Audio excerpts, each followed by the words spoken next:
आणि या कार्यक्रमामध्ये माझ्यासोबत चर्चा करण्यासाठी मान्यवर आहेत. आपण त्यांची सुरुवातीला ओळख करून घेऊयात. माझ्यासोबत केशव उपाध्याय आहेत, प्रवक्ते भारतीय जनता पक्षाचे. केशवराव, स्वागत आपल्या चर्चेमध्ये. माझ्याबरोबर रुबेन मस्केरेन्स आहेत, मीडिया सेक्रेटरी आम आदमी पक्षाचे महाराष्ट्राचे.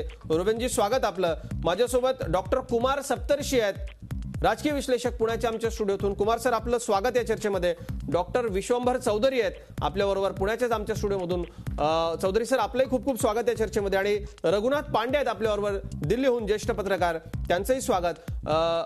या चर्चेमध्ये सगळ्यात आधी सर्वप्रथम मी जाईन ते डॉक्टर विश्वंभर चौधरींच्याकडे. डॉक्टर विश्वंभर चौधरी, आपण हे सगळं आंदोलन, या पक्षाचा जन्म, या पक्षाचा सगळा प्रवास आपण फार सगळा जवळून बघितलेला आहे. मी असं म्हणणार नाही की मीडियाच्या मुळे, पण मीडियाच्या लाटेवरती स्वार होत केजरीवालांनी आतापर्यंत खूप काही मिळवलंय. पण तुम्हाला हवं तेच मीडियानं बोलावं, नको असेल तर गळचेपी करायची, हे योग्य आपल्याला वाटतं का? आणि आम्हाला माध्यमांना हे नवीन नाहीये. माझं वय नसलं तरी आम्हाला जुना इतिहास माहिती आहे. आणीबाणीमध्ये सुद्धा आम्ही अशी सेन्सॉरशिप सहन केलेली नव्हती, असं अनेकदा घडलंय. मीडियाला या सगळ्याची सवय. यात आपल्याला काही नवीन वाटतं का? आता केजरीवाल मुख्यमंत्री झाल्यानंतर एकूण त्यांची जी बदललेली भूमिका आहे त्याबद्दल आपण काय म्हणाल, विशेषतः हे सगळं त्यांनी पाठवलेलं पत्रक बाहेर आल्यानंतर? मला असं वाटतं की सत्तेचा स्वभाव असतो आणि तो राजकारणात अटळ असतो, सत्ता वागत असते आणि ही वर्तणूक त्यातलीच आहे. मला हे अजिबात समर्थनीय वाटत नाही, हे निंदनीय आहे. अशा प्रकारची गळचेपी वृत्तपत्रांची होऊ नये. माध्यमांवर तुमचा काय राग असेल तर तो अक्षरशः म्हणजे माध्यमांमध्ये जाऊन सुद्धा व्यक्त करता येतो. त्याच्यासाठी अशा प्रकारचं बंधन घालणं हे लोकशाही विरोधीपणे एक प्रकारे ते हुकुमशाहीच आहे. याच्याबद्दल माझ्या मनात वाद नाही. मला असं वाटतं की माध्यमांना हाताळताना आता दुर्दैवाने त्यांच्याकडे आता योगेंद्र यादव आणि प्रशांत भूषण वगैरे जबाबदार मंडळी होती, ती पण नाहीत आणि त्यामुळे त्यांची थोडीशी तारांबळ आता उडते असं मला वाटतं. तरी पण हा जो काही अध्यादेश त्यांनी काढला आहे तो ती ऑर्डर मागे घेतली पाहिजे आणि मीडियाचं स्वातंत्र्याचा संकोच करता कामा नये. मीडियाकडून प्रत्येक वेळेला तुमच्या भलामण करण्याची अपेक्षा ठेवणं ही लोकशाहीतली फार मोठी चूक आहे. कारण मीडियाला त्याचा स्वतःचा एक क्रम असतो आणि त्या क्रमाने मीडिया जात असतो. मी उदाहरण सांगेन की जिथे मोदींचे ढोल वाजवले गेले, स्क्वेअर कुठला तो अमेरिकेतला टाइम स्क्वेअर, तिथे अण्णांच्या बरोबर मी पण होतो. एकच वर्षापूर्वी तिथे अण्णांनी 2 लाख लोकांची गर्दी जमवली होती. अण्णांच्या नावावर 2 लाख लोक आले होते. मोदींच्या 20,000ला सगळ्या मीडियाने इतकं उचलून धरलं, परंतु अण्णा हजारेंच्या 2 लाखाला मीडियाने कुठेही दखल सुद्धा घेतली नाही. दुर्दैवाने आपल्या मराठी मीडियाने सुद्धा घेतली नाही. म्हणजे निदान अण्णा मराठी माणूस आहेत म्हणून मराठी मीडियाने घेतली असेल तर ती सुद्धा घेतली नाही. परंतु तुम्ही माध्यमांकडून अशी अपेक्षा करू शकत नाही की प्रत्येक वेळेला ते तुमच्या सोबत येतील. माध्यमांचा स्वतःचा एक क्रम आहे, त्या क्रमानुसार माध्यमं चालतात. परंतु एक मला फक्त मिसकन्सेप्शन आहे तेवढी काढायची या निमित्ताने. अण्णा आंदोलन हे मीडियावर स्वार झालं आणि बळ आलं असं अनेकांचा तर्क आहे, म्हणणं असतं अनेकांचं. ते मात्र खरं नाही. त्याचं कारण असं की 5 तारखेला जंतर मंतरला जेव्हा अण्णांचं पहिलं उपोषण सुरू झालं त्या दिवशी तिथे 12 कॅमेरे होते आणि लोकांना असं वाटत होतं की नॉर्मल आहे हे आणि नेहमीची जंतर मंतरची ही उपोषण आहे, असंच हे चालणार आहे. परंतु दुसऱ्या दिवशी 150च्या वर कॅमेरे आले. त्याचं कारण हे आंदोलन या देशातल्या लोकांनी उचलून धरलं आणि त्यामुळे मीडियाची समजूत, जी मीडियाच्या समजुतीप्रमाणे केजरीवालांची जी समजूत चाललेली आहे, मला असं वाटतं की त्यामध्ये आता घोळ येतो आहे. आणि केजरीवालांनी हे स्पष्टपणे सांगितलं पाहिजे की मीडियावर कुठलंही बंधन नाही, मीडिया काय पाहिजे ते त्यांच्या परीने जाईल. मीडियाला जी भूमिका त्यांची मांडायची ती मात्र मीडियाने मांडली पाहिजे. कित्येकदा असं होतं की सफाई मांडायची संधी मीडिया देत नाही, असं अनेकदा होतं. तो मीडियाचा सुद्धा दोष आहे. म्हणजे याचा अर्थ मीडिया सुद्धा संपूर्ण निर्दोष असं काही मी अजिबात म्हणणार नाही. मीडियाचे स्वतःचे काही दोष आहेत आणि मीडिया पण स्वतःचा काही अजेंडा नक्कीच चालवतो. पण ते करताना लोकशाही म्हणून, मुख्यमंत्री म्हणून त्यांनी अशा प्रकारचं पत्रक काढणं हे चुकीचं आहे. मी जर एखाद्या चॅनलला उद्या म्हणलं की मी तुमच्याकडे येणार नाही तर ती गोष्ट वेगळी आहे, ते वैयक्तिक मामला आहे. परंतु मुख्यमंत्र्यांनी अशा प्रकारे मीडियाचा बायकॉट करणं आणि मीडियावर कारवाई करा म्हणणं हे अत्यंत चूक आहे. याबद्दल काही वाद असण्याचं कारण नाही.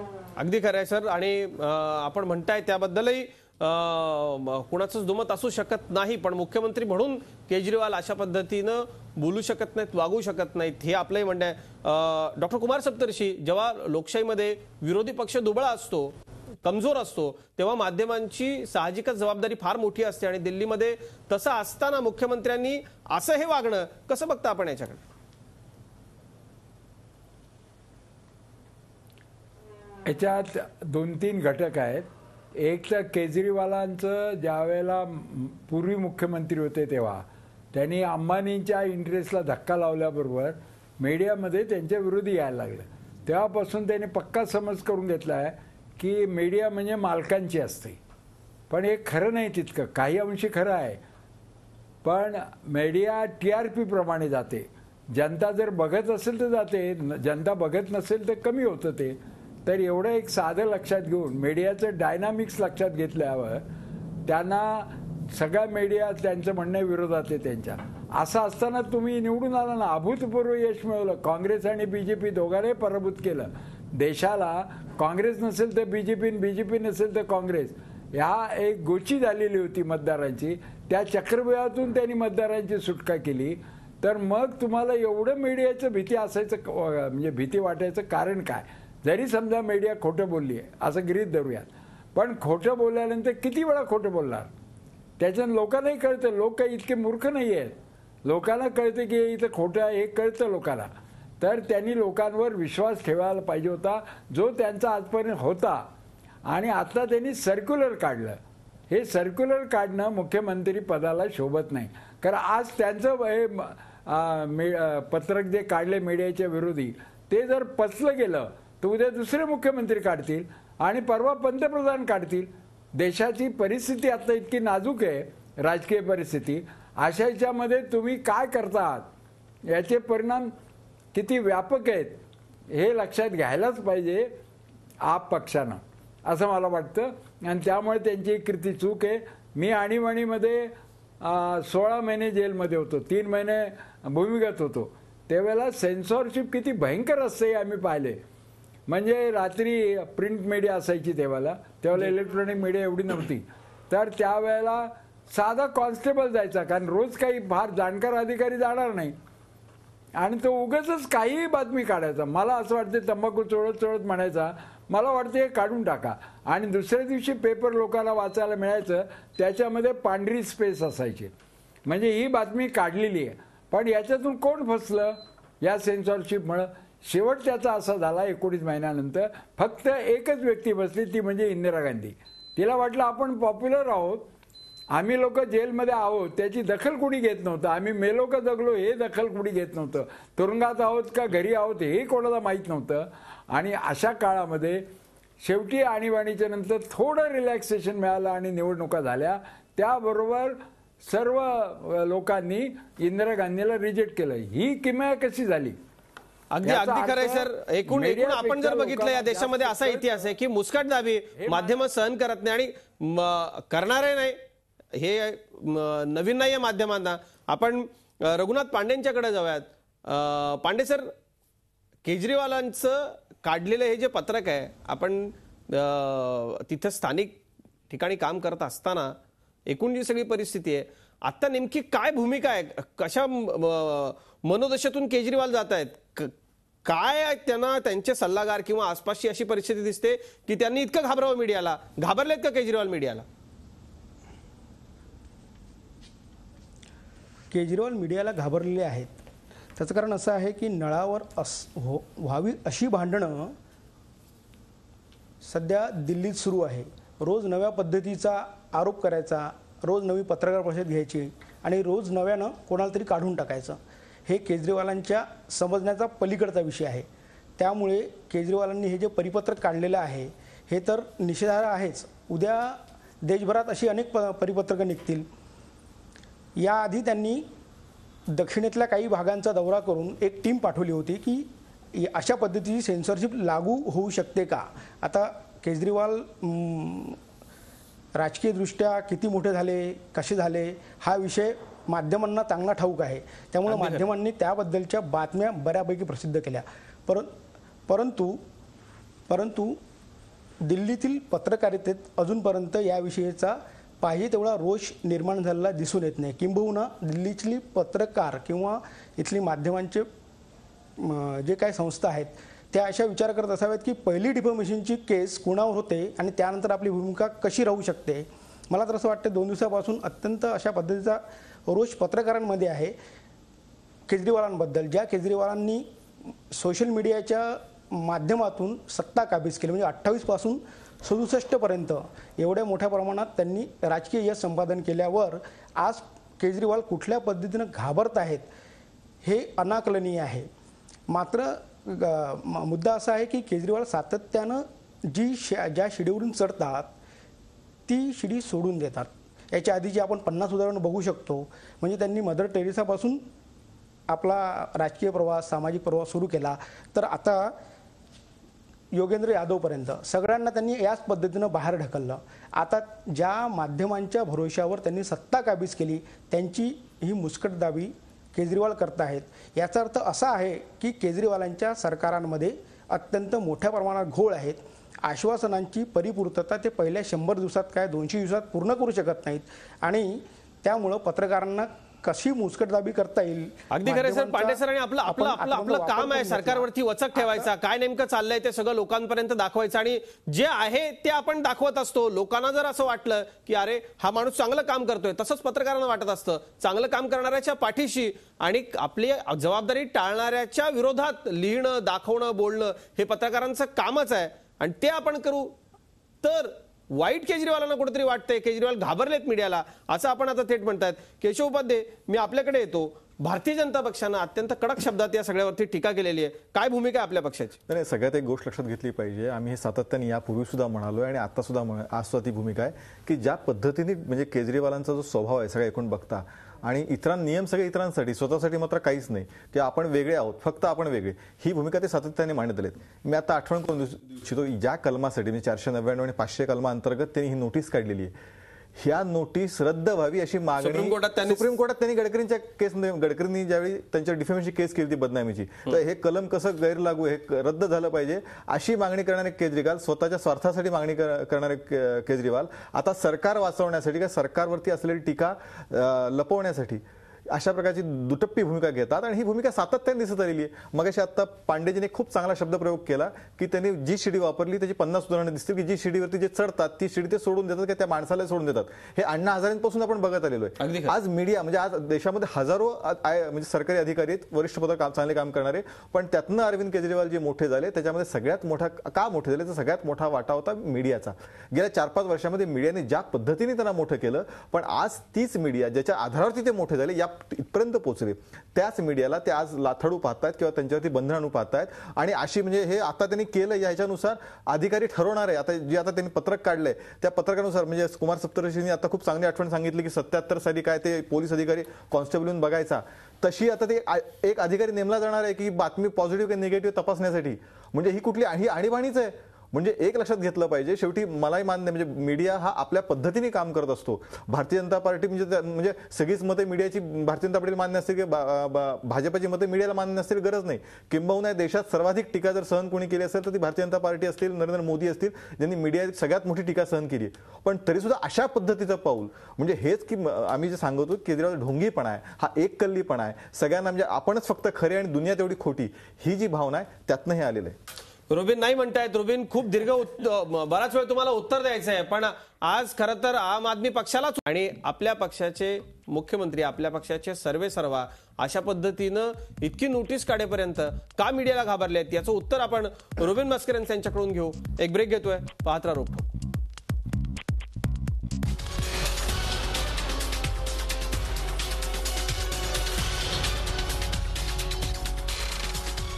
पुन्हा एकदा स्वागत रोकठोक मध्ये। रुबिन आपल्याबरोबर आहेत, रुबिन मस्करेन, ते आम आदमी पक्षाचे महाराष्ट्राचे मीडिया सेक्रेटरी आहेत। खरं तर आज अनेकदा आपच्या नावाची पाठी रिकाम्या खुर्चीवर आम्हाला ठेवायला लागते, पण रुबिन आज आलेत। रुबिन, याकरता विशेष एकदा तुमचं पुन्हा मी स्वागत करतो, कारण लोकांच्या प्रश्नांना उत्तरं द्यायला आपल्याला गेलं पाहिजे असं आपला वाटलं, हेच कुठेतरी त्यातल्या त्यात समाधानाची गोष्ट आमच्यासाठी आहे। अनेक वेळा केजरीवालांच्या बाबतीमध्ये उत्तरं द्यायला लागतात इथल्या महाराष्ट्राच्या प्रवक्त्यांना, पण आता आजचा हा जो विषय आहे याच्यामध्ये इतकी चौफेर टीका होते आम आदमी पक्षावरती, काय तुमच्या पक्षाकडून स्पष्टीकरण याचं काही देण्यात आलंय का? तुमच्या वरिष्ठांनी काय सांगितलंय का की काय नेमकी आपल्या पक्षाची भूमिका आहे? बघा अजितजी, पहिलं तर हा सर्क्युलर काय मीडियावर प्रहार किंवा त्यांच्या स्वतंत्रता काढून घेण्याचं काही अटेम्प्ट अजिबात नाही आहे। हा सर्क्युलर नॉर्मल रुटीन सर्क्युलर आहे। सरकारात जी मीडिया मॉनिटरिंग करतात आणि जे बाकीचे जे अधिकारी आहेत, थोड्या वेळापूर्वी केशवजी म्हणत होते की IPCचं कलम 500 जे आहे त्यावर अरविंद केजरीवालांनी न्यायालयात असं सांगितलं की ते अजिबात आम्हाला नको आहे, पण ते हे IPC 500चा अन्वये हा सर्क्युलर काढण्यात आलेला नाही. हा 499 खाली आला आहे. सिव्हिल डिफमेशन, क्रिमिनल डेफमेशन नाही. तो मुद्दा नंबर 1. दुसरा मुद्दा, हा सुपारी जर्नलिझम हा शब्द काही केजरीवालांनी म्हणजे काढलेला नाही आहे शब्द, तो मीडियानीच काढलेला आहे. आणि समाजात जशा प्रकारे एका वाईट प्रवृत्तीची माणसं असतात जे भ्रष्टाचार करतात, तसेच मीडियामध्ये पण तुम्हाला पण नकारता येणार नाही की असा एक म्हणजे वर्ग आहे की जे पैसे घेऊन एका तर्फाची जी बातमी आहे ते लोक करतात. तुम्ही मीडिया आमच्यावर टीका केलं त्याच्यावर आम्हाला कुठेही आक्षेप नाही, पण एखादा स्टोरी करताना, एखादा न्यूज आयटम करताना दोन्ही जी बाजू आहे, दोन्ही जे साईड्स आहे ते लोकांसमोर आणलं पाहिजे. इतर सरकार नाही आहेत का? देशामध्ये इतर सरकार नाही. आधी मला संपू द्या. आता हल्लीची गोष्ट मी सांगतो. कुमार विश्वासाचं पूर्ण जे काही प्रकरण झालं, ते पहिल्यांदा जेव्हा त्यांच्यावर आरोप झाले, पूर्ण प्राईम टाइम वर कुमार विश्वास, आप, हे ते, त्याच्यावर खूप काही चर्चा करण्यात आलं. पण दुसऱ्या दिवशी जेव्हा ते जुही खानानी राजीनामा दिला आणि DCW मध्ये त्यांचे जे काही पहिले त्यांचा आरोप होते कुमार विश्वासवर, ते जेव्हा खोटे ठरवलं गेलं, त्या मुद्द्यावर कुठेही चर्चा नाही झाली. असं का झालं? म्हणजे त्याच्यावरही चर्चा झाली पाहिजे. आम्ही दाखवल्या, म्हणजे तुमच्या चांगली बातमी दाखवली तर तुम्ही म्हणता कमी दाखवली, वाईट दाखवली तर जास्त दाखवली. असं कुठे असतं का रुबिनजी? आणि बाकीची इतर देशामध्ये सरकार नाही आहेत का? अशा पद्धतीचा आदेश काढणं म्हणजे काय? सगळ्यांवरच टीका होते. इतर पक्षाची सरकार असे आदेश काढतात का? तुम्ही सांगा, असं कुठं काढलंय का? नाही असं दिल्लीतच तुमच्या सरकारनं का काढावा असा आदेश? ही खरोखर मुस्कटदाबी पत्रकारांची असं का समजू नये आम्ही? नाही, पण जे IPC, तुम्हाला असं म्हणायचं का ही मुस्कटदाबी नाहीये? तुमचे अधिकारी मॉनिटर करणार चुकीच्या बातम्या, आणि तुम्ही ज्या पद्धतीने म्हणताय सुपारी जर्नलिझम किंवा बाकीच्या इतर गोष्टी, ठीक आहे, हरकत नाही. पण जो माणूस तसा असेल, तसं तुम्हाला आढळलं, तसं सापडलं, तर तुम्ही त्यावर करा. सगळ्याच मीडिया मग आपल्या विरोधात येणाऱ्या बातम्या तपासा, त्याच्यावर कायदेशीर कारवाई करा. असं एखादे मुख्यमंत्री जेव्हा अधिकाऱ्यांना तपासायला सांगतात, याचा अर्थ माध्यमांनी काय घ्यायचं? नाही. IPC कलम 499 चा खाली directly this is the law of the land तिकडे दिलं आहे. If any public servant feels that during the discharge of his duty, if there is an element of of coverage or whatever, of somebody is basically trying to harm his reputation, he can take refuge in the law. ते जी law जी आहे त्याच लॉच्या अंतर्गत आम्ही circular काढले. यात इतकं मोठं कायदा असताना तुम्हाला काढण्याची काय गरज आहे? सर्क्युलर काढायची आहे ना कायदा, मुळामध्ये अधिकाऱ्यांना कायदा कळतो ना. मुळामध्ये असं की एक आठवण करून देऊ इच्छितो, ही मीडियाची मुस्कटदाबी करण्याची केजरीवालांची पहिली वेळ नाही. ज्यावेळी ते सत्तेवर आले त्यानंतर त्यांनी तिथल्या सचिवालयामध्ये पत्रकारांना येण्याची बंदी घातली होती, आपल्या सगळ्यांच्या लक्षात असेल. त्याच्यानंतर त्यांनी तो स्टँड बदलला.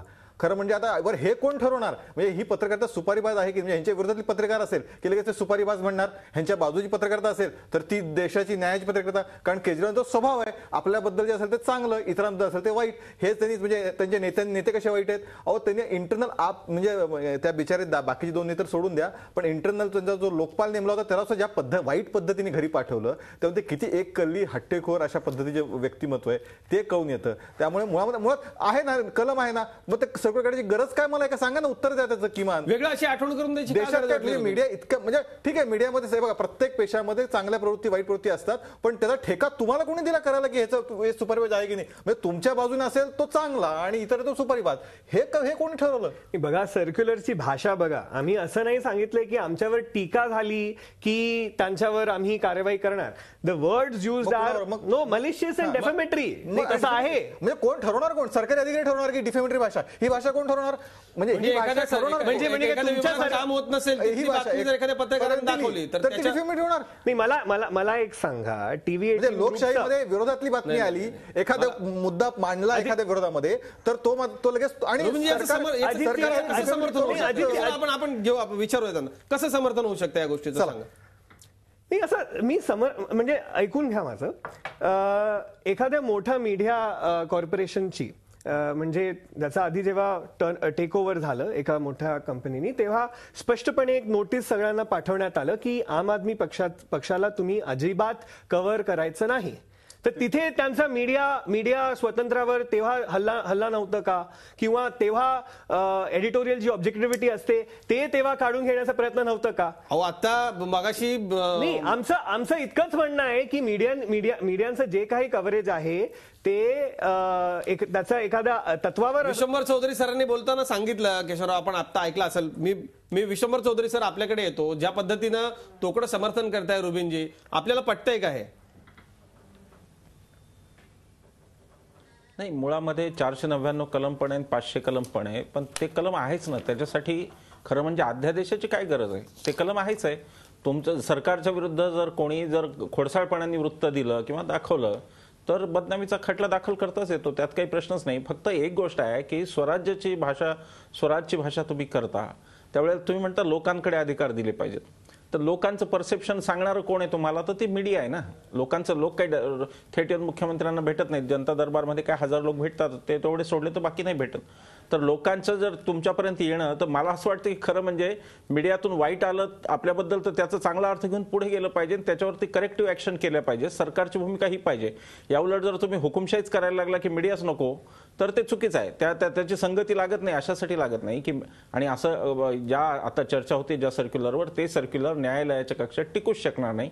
त्याचं कारण असं की ओव्हर अँड अबाव जर असेल ते 499 आणि 500च्या, तर न्यायालयात ते खारिजच होईल. आणि ते म्हणतात तसं 499 आणि 500 त्यात असेल तर मुद्दाम सर्क्युलर का काढलं हा प्रश्न तर येईल, आणि त्याचं उत्तर तर आपलं द्यावंच लागेल. मला असं वाटतं की माध्यमांचा जो स्नेह होता केजरीवालांचा, ती पॉलिसी करेक्ट होती त्यांची. आता त्यांनी ती पॉलिसी बदलून चूक करतायत ते असं मला वाटतं. अगदी. रघुनाथ पांडे सर, मला ब्रेक घ्यायचा आहे, जाता जाता तुमची प्रतिक्रिया.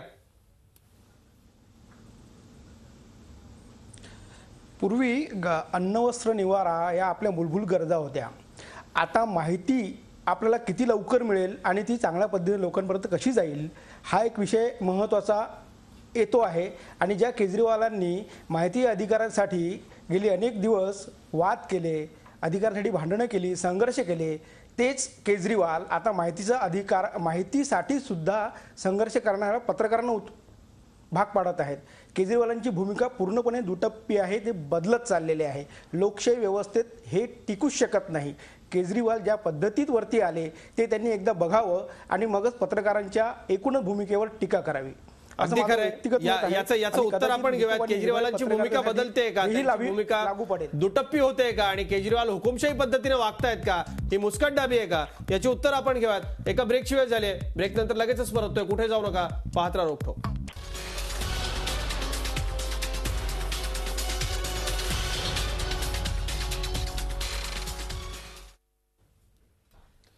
रोकटोकमध्ये पुन्हा एकदा स्वागत. केजरीवालांची सेन्सॉरशिप आपण त्याच्यावरती बोलतोय. मी डॉक्टर कुमार सप्तर्षी यांच्याकडे जाईल. कुमार सर, हा सगळा आता आपण जर केजरीवालांचा प्रवास बघितला, आता इथपर्यंत केजरीवाल आलेत म्हणजे थेट माध्यमांची मुस्कटदाबी करणारे हुकुमशाह केजरीवाल, आता त्यांचं हे रूप, हे चित्र आम्हाला पाहायला मिळतंय. कसं या सगळ्याचं विश्लेषण कराल आपण? कसं असतं माहितीये का, डेमोक्रॅट जो असतो तो नेहमी प्रस्थापितांच्या विरोधात असतो आणि मीडियाचा मूळ स्वभाव हा प्रस्थापित विरोधी आहे. जसं न्यायालय आणि मीडिया, बाकीचे स्तंभ कमी पडले, एक्झिक्युटिव्ह वगैरे, लेजिस्लेचर, तर ते आक्रमक होतात. उगाच आक्रमक होत नाहीत, तर सत्तेला ते आवडत नाही. आता ते मुख्यमंत्री केजरीवाल आहेत. पूर्वी ते कार्यकर्ते होते तेव्हा मीडिया त्यांना आवडायची, मीडियामुळे दखल घेतली जायची. पण आता त्यांना असं वाटतं की सारखी माझ्यावर टीका, आणि एक तर कावून गेलेत. त्यांचे जवळचे लोक त्यांच्यावर म्हणजे मलाही ती इतकी टीका योगेंद्र यादवांची पसंत नाही आहे की माणसाला कामच करू द्यायचं नाही, सारखं हे करा, आणि त्याला बातमी आहे म्हणून मीडिया द्यायची. त्यांनी कावून गेलेला हा माणूस, मग तो आपल्या हातात काय सत्ता, त्या सत्तेच्या आधारे तो संरक्षण करतो. पॉवरचा असा एक स्वभाव आहे सत्तेचा की सत्तेनं सत्ता सांभाळली जाते. पण असं आहे की इंदिरा गांधीने आणीबाणी लावली, त्यावेळेला त्यांना अभूतपूर्व बहुमत मिळालं होतं आणि आत्तासुद्धा यांना अभूतपूर्व बहुमत आहे. म्हणून मला नेहमी निर्विवाद बहुमत या शब्दाची फार भीती वाटते की तिथेच माणसाच्या मध्ये त्या प्रवृत्ती येतात की माझ्याकडे एवढं बहुमत आहे, कशी टीका करावी. आता PM हाऊसमधूनही एक सर्क्युलर निघालंय की मीडियाला इंटरव्ह्यू घ्यायचा असेल तर काय प्रश्न विचारणार हे आधी आम्हाला कळवावं. म्हणजे ही काही पद्धत नाही. तर ही सत्तेचा स्वभाव असा आहे की त्यांना टीका आवडत नाही, कारण त्यांना असं वाटतं की सत्तेनंच सत्तेचं संरक्षण करता येतं. आणि ते इथं केजरीवाल इथं फसतात. म्हणजे मुख्यमंत्री केजरीवाल यांचा अनुभव आणि त्यांची प्रज्ञा या बाबतीत कमी पडते, जी आत्तापर्यंत होती. समजा मीडियानं टीका केली, खूप टीका केली, म्हणून असं काय बिघडतंय? फार काही बिघडत नाही. मीडियाने टीका केली, तुम्ही उत्तर देऊ शकता. नाही उत्तर दिलं तर लोकांना कळतं की यांचं उत्तर काही कोणी मागत नाहीये. तर लोकांना कळत असतं, तर लोकांवरचा विश्वास कमी होतो, त्यावेळेला अशा टेंडन्सी वर येतात. अगदी खरे. रघुनाथ पांडे सर, मी आपल्याकडे येतो. साधारणतः कायम सतत जे सत्ताधारी असतात त्यांचा आणि पत्रकारांचा अगदी आपल्याला माहिती आहे की संबंध कसा असतो. आपण सतत लोकांच्यासाठी या सगळ्यावरती टीका करत असतो आणि सगळ्या देशामधल्या माध्यमांनी सतत आपल्या देशामध्ये हे काम केलेलं आहे.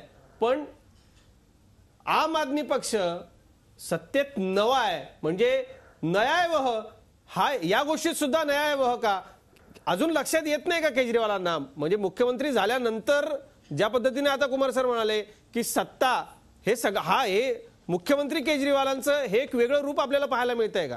कार्यकर्ता केजरीवालांचं रूप आपण बघितलं, मुख्यमंत्री केजरीवाल हे हुकुमशाह रूप दाखवतायत का मीडियाला?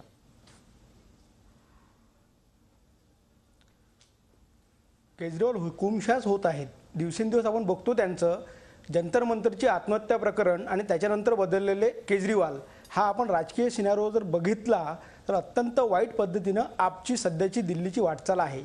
मला असं म्हणायचं आहे की गेल्या निवडणुकीच्या वेळेस त्यांनी जाहीरनाम्यात दिलेले जे काही वचनं आहेत त्यांनी तारखा महिने अशी दिले होते की या महिन्यात आम्ही या टप्प्यावर हे कामं करू. कुठे गेलीत ती कामं? ही लोक या पद्धतीनं पत्रकारांच्या माध्यमातून विचारतात तेव्हा केजरीवालांचा पोटशूळ जागा होतो आणि त्यामुळे ती अशी भाषा करतात. मुळात असं आहे की जेव्हा एखाद्या सरकारला बहुमत मिळतं तेव्हा सरकार शेफारलासारखीच वागतात. असं आपण अनेकदा बघितलं आहे. याच्या आधीसुद्धा या पद्धतीचे अनेक आपल्याकडे उदाहरणं आहेत. सत्तरशी सरांनी उत्तम मुद्दा मांडला होता. ते सारखंच आहे की सरकार एकदा बहुमताकडे आली की आम्ही राबू ती सत्ता, असं दिल्लीत आपण अनेकदा बघतो. म्हणजे केंद्रात असलेलं सरकार फार काही गुन्ह्या गोविंदांना नांदतं असं नाही आहे. तसंच आपचंही झालेलं आहे. आपण आपल्या डोक्यामध्ये सत्ता गेली की असे चित्र बघायला मिळतात असं मला वाटतं. अगदी खरं. सत्ता डोक्यात गेली की असं चित्र पाहायला मिळतं असं तुम्ही म्हणताय. मोठ्या प्रमाणात डॉक्टर विशंभर चौधरी, केजरीवालांची भाषणं प्रचारामधली आपल्याला आठवत असतील सगळी की ते अगदी सांगायचे की आम्ही असं करू, या दिवशी करू, इतक्या दिवसात करू, तितक्या दिवसात करू. हे सगळं जे आहे ते अगदी खरं मीडिया त्यांना आता सवाल विचारते तेव्हा उत्तर द्यायचं नाहीये, किंवा मला प्रश्न विचारणारे तुम्ही कोण, किंवा माझ्याकडे बहुमत आहे मी आता करून दाखवीन, किंवा ते करता येत नाहीये त्याचा हा त्राग आहे आणि तो सगळा मीडियावर निघतोय असं वाटतं का?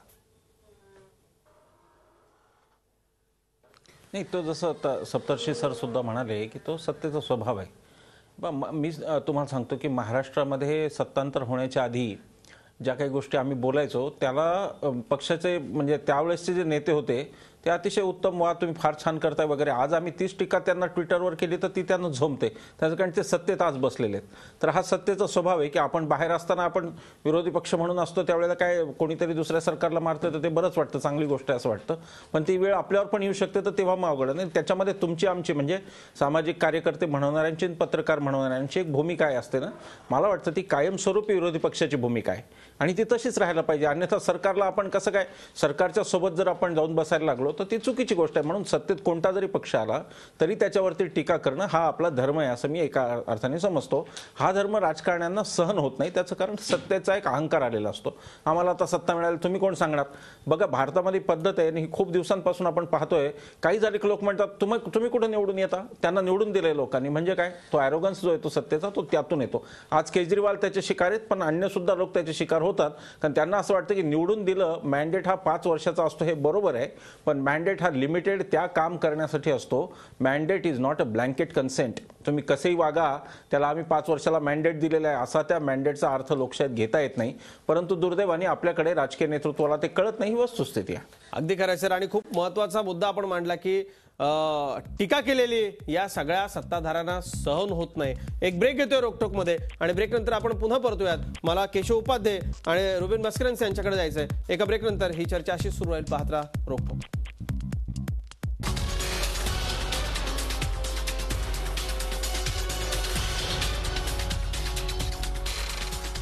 रोकटोकमध्ये पुन्हा एकदा स्वागत. मी केशव उपाध्यांकडे जाईन. केशव उपाध्ये, ज्या पद्धतीनं हे सगळं घडतंय, हा एक प्रकारे बहुमताची आलेली मस्ती असते, अशी एकूण सगळी या चर्चेतल्या सहभागी मान्यवरांची मतं आहेत. काय म्हणाल आपण? नाही, असं आहे की शेवटी प्रत्येक राजकीय पक्ष मीडियाकडे कशा पद्धतीने बघतो हे त्याच्यावरती अवलंबून असतं.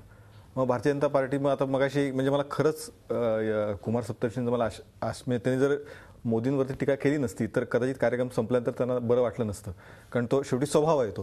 म्हणजे केजरीवालवर इतकं त्यांनी पत्रक काढलं तरी बिचारे काऊन गेलेत.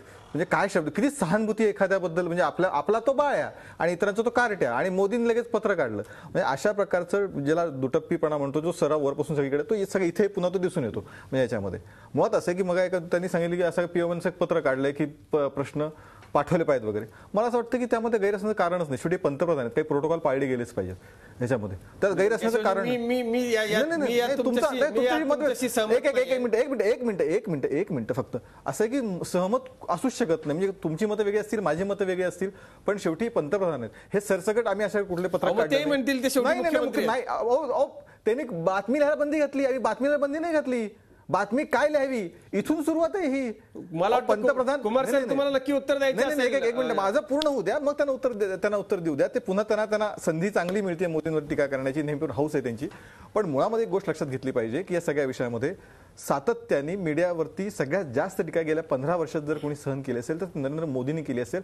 हे त्यांचे टीकाकारही मान्य करतील, पत्रकारही मान्य करतील. पण असं असताना सुद्धा अशा प्रकारची भाषा नरेंद्र मोदींनी कधीही वापरली नाही. सगळ्यामध्ये केशवराव टीका करण्याचा प्रश्न नाहीये. नरेंद्र मोदींना माध्यमांनी किती केलं टीका, किती मोठ्या प्रमाणात कौतुक केलं केलं ना. पण एक टप्पा असा आहे म्हणजे त्यांना अगदी मला असं वाटतं आपल्याला रुबेनकडून उत्तर घ्यायचं आहे. पण तत्पूर्वी मी डॉक्टर कुमार सप्तर्षी आपल्याकडे पुन्हा येतो. ते म्हणतात ते पंतप्रधान आहे की काहीतरी प्रोटोकॉल पाळला गेला पाहिजे. म्हणजे प्रश्न पत्रकारांनी प्रश्न लिहून द्यायचे, मग ते पंतप्रधान असले तो अधिकार नाही, मुलाखत द्यायची की नाही अधिकार आहे की नाही तो हे केशवराव जे बोलतायत ना, आणि याचं असं आहे की बीजेपीच्या डोक्यामध्ये स्वतःचीच तत्व असतात काहीतरी, त्यांना दुसऱ्याचं काही समजत नाही. तर त्यांच्यामध्ये मोदींवर टीका झाली. केव्हा झाली? तुम्ही मुस्लिमांच्या हत्या केल्या आणि तुम्ही कधी केली हत्या, कधी केली हत्या पाहत होता तेव्हा टीका झाली. कधी हत्या केली मला सांगा. सप्तर साहेब तुमच्यासारख्या माणसांकडून अपेक्षित नाहीये तुम्ही हत्या केली. असं इतकं बेताल विधान करता तुम्ही. सप्तर साहेब तुम्ही इतकी बेताल विधान की तुम्ही हत्या केल्या, कधी केल्या हत्या सांगा मला. कधी केलं तुम्ही हत्या? तुम्ही हत्या केल्या त्या वाक्याचा अर्थ काय होतो मी तुम्हाला सांगायला पाहिजे का सप्तर साहेब?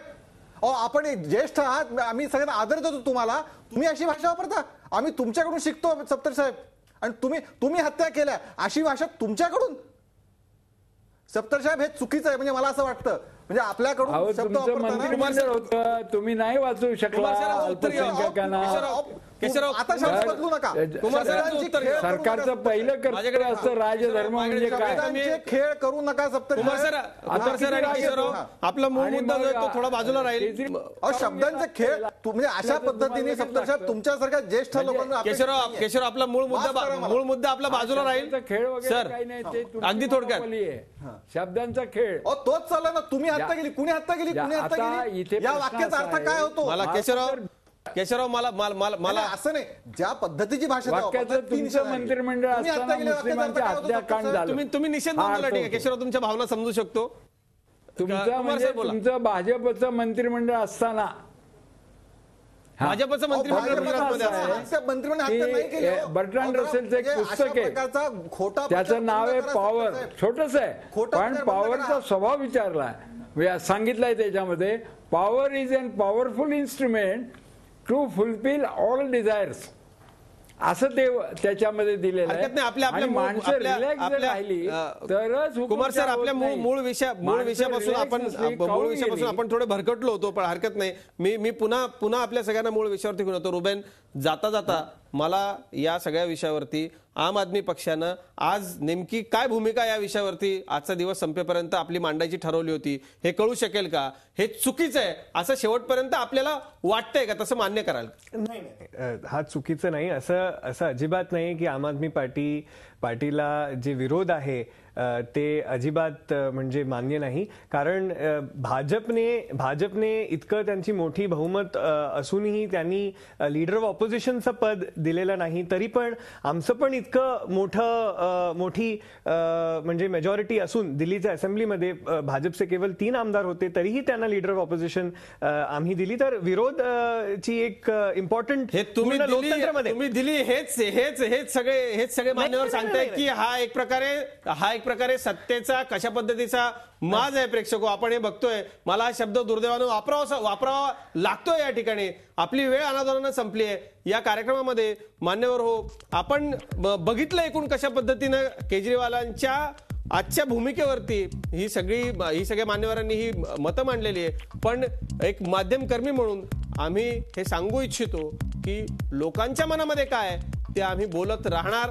आतापर्यंत अशा अनेकदा माध्यमांवरती सेन्सॉरशिप लादण्यात आलेल्या आहेत, पण माध्यम म्हणून हे आम्ही सहन करणार नाही आणि लोक आणि माध्यम मिळून याचा चांगलं उत्तर देतील हेच हा कार्यक्रम संपवताना मी सांगू इच्छितो. आपण सगळे मान्यवर या चर्चेमध्ये सहभागी झालात.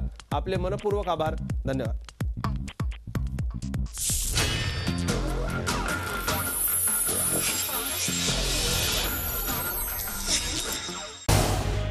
झी 24 तास रहा एक पाऊल पुढे.